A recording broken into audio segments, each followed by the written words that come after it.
Um, What do you think of the skills that people should start to develop in their 20s in general to make them better human beings, more potentially uh, open to success financially, relationship, health wise? What are two or three things that everyone should focus on in their 20s?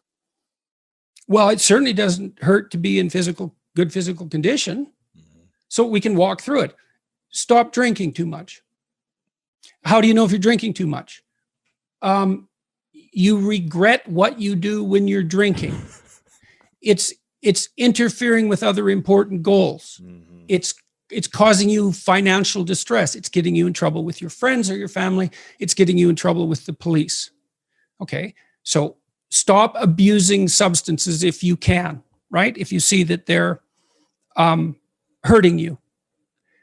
And alcohol is particularly pernicious in that regard.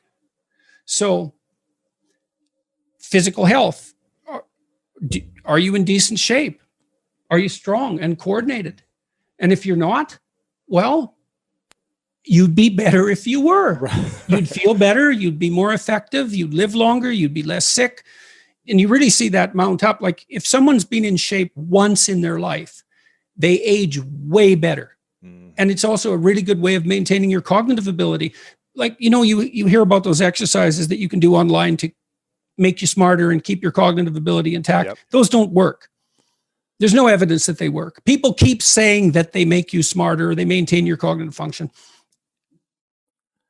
Psychologists have studied that for 50 years, hoping that one of those things will work. Trying all sorts of creative tacks, they don't work. Exercise works. Cardiovascular and weightlifting, you start to decline in your fluid intelligence at about the age of 25. And it's a linear trend downhill, and it can accelerate as you get older. It's just like this, quite ugly. If you exercise, you stave that off. So that's really useful. Maintain your relationships and foster them. So when I look at successful people, they're really good at something. They're reliable. Right? You can count on their word. They're generous, and they have a wide connection network, which becomes more and more valuable as you get older. Yeah. So it's one advantage that older people really have over younger people. They have a connection network, and a connection network is huge. Well, you could be connected to 1,000 well-connected people. Okay, that means you are connected to the entire world. Right. It's unbelievably valuable. And that's one of the things that's so absolutely remarkable about the situation that I'm in right now. As far as one of the great benefits is I can contact pretty much anybody and they'll talk to me. It's like, really? That's so cool. I'm interested in infrastructure for reasons I won't get into, but I'm interested in infrastructure development. I think it's a good method of wealth transfer. It's a good solution to the problem of inequality and employment. I reached out to a leading expert on infrastructure last week to see if he'd talk to me. I thought, I don't know anything about infrastructure except that it's worn to a frazzle and we should do something about it. He agreed to talk. And having a connection network is of inestimable value. It's huge. Reliability, generosity, you can work on both of those. Philosophical sophistication, it's very useful because it orients you properly. You have a sophisticated sense of the world. You find, for example, that doing things for other people is actually more rewarding than virtually anything else you can do. Right. And you hear you should be of service to other people. Well, if you actually watch yourself, you pay attention to yourself and you do something that helps someone else and it genuinely helps them, I defy you to find another experience that is that satisfying. It's actually quite stunning how satisfying that is. And so that's a very useful thing to realize. And why is helping another person the most satisfying thing for probably most people if they're out of their ego of like, I want to buy more things to make me happy in this moment. Why is that such a satisfying thing for human beings? There's no better life strategy. I mean, imagine, I could give you a quick sort of technical example. So imagine I take two people and I say, okay, I'm going to give you $100 and you have to give some of it to the person right beside you. And they can either agree or disagree with the split, but if they disagree, you don't get anything. Okay, so a classical economist would say that the person should take the 100, offer the person next to them $1, and the person should accept it because why not? They get $1 instead of nothing. And that's the solution. But what happens is that if you don't offer that other person something close to 50-50, they're likely to tell you to go to hell. Yes. Yeah. And then you think, get nothing. You get nothing too. You think, well, why would people do that?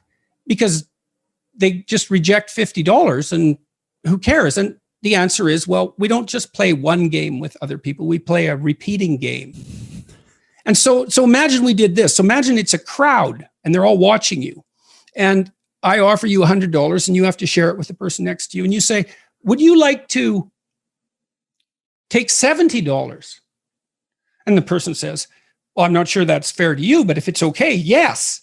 But then everyone else sees that. And now they all have an opportunity to pick who they're going to play with next. Well, you're not going to get picked last, are you? Remember what you told me? You didn't want to get picked last, right? I did not. Okay, so what you did was you turned yourself into an athlete. A machine. Okay. That was always going to get first. Okay, great. So, but imagine we expand that game. Yes. And we say, you want to be the person that everyone wants to play with. Yep. Well, then all you have in your whole life is invitations to play. Well, how are you going to be that person? Be productive, straightforward, generous. Make everyone else better around you, and they're going to want to play with you. Absolutely. So there you go. And then you get to play. Yeah, exactly. Well, how is that not the best possible deal? It's clearly, see, so if the ethical argument is put properly, it is by far the most compelling argument. It's like, if you want to have everything you could possibly want and more, then be a good person. The better a person you are, the more likely that is to happen. That doesn't mean that you're completely protected against getting cut off at the knees, but there's no better strategy. That's it. And you can even think about it selfishly. And I talk about this to some degree in Beyond Order. Let's say that you want to be selfish. You think that's the best possible strategy. Why should I care about others? Okay, let's say you should only act in your own best interest. Well, then it's like, well, what's your best interest? Well, what does interest mean and what does you mean? What's in your best interest? Your best interest. 3 mysteries. What's best, what's interest? Okay. Well, there's you, but you aren't just you right now. You're you, and you tomorrow, and you next week, and you next month, and you in 5 years, and you in 10 years, and you when you're a pensioner. You're a community of selves stretched across time. And so if you were enlightened and selfish, you would act in a manner that would benefit that entire community across time. And I don't think that's any different than acting on the best possible part for other people. I think they're the same problem. Yeah. So I think as soon as human beings discovered the future, we were no longer singular individuals. We're instantly each a community. And then the community ethic prevails. And the community ethic is, I want to win in a way that makes you win. That's the best possible victory. If I win and no one else wins, then what's the point? Well, you think it's a zero-sum game. It's either you or me. Or maybe I want the comparative status. But I would say even if you want the comparative status, let's say you're motivated by that. What what would confer upon you, even hypothetically, more status than to be the most popular person while being chosen for games? I mean, you think about that, just think for a second about it, because it struck me, that biographical piece. Alfred Adler, who is the psychologist that I talked to you about earlier, he said one of his claims was that many people have a stark memory that sets the course for their life. That's true. A few moments, an instance. Yeah. And you have exactly that. So Adlerian psychology would be of great interest to you, I suspect.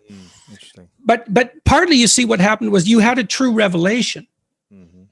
You thought, if I'm being picked last, something is wrong. And that's absolutely right. It's unbelievably right. And you played it out first in the athletic domain, but you have to start somewhere. Right. So that's a good place to start. Yeah. Jocko was telling me when we talked this week, he's this tough character, man. You know, and he could have, and I'm not telling tales out of school here, he could have been a criminal, no problem. And he knows that perfectly well. And I'm not saying, I'm not saying that as a slur on his character, partly because I believe the Nietzschean dictum that a lot of morality is just cowardice. And whatever he might be, he's not a coward. Right. And so, and just because you obey the laws doesn't mean you're moral. Just might mean you're afraid. In any case, so the question is, well, what socialized this brute? Well, he was taught in the Navy SEALs. Yeah. Take care of your team. That's your fundamental purpose. And he noted, and we had a long discussion about this, the successful guys, man, they've got your back. Wow. Right. You know that above all. Yeah. And if you aspire to a leadership position among those brutes, let's say, and you aren't someone they know to have your back, they're not following. You're not going to make it. Yeah. You're not going to make it.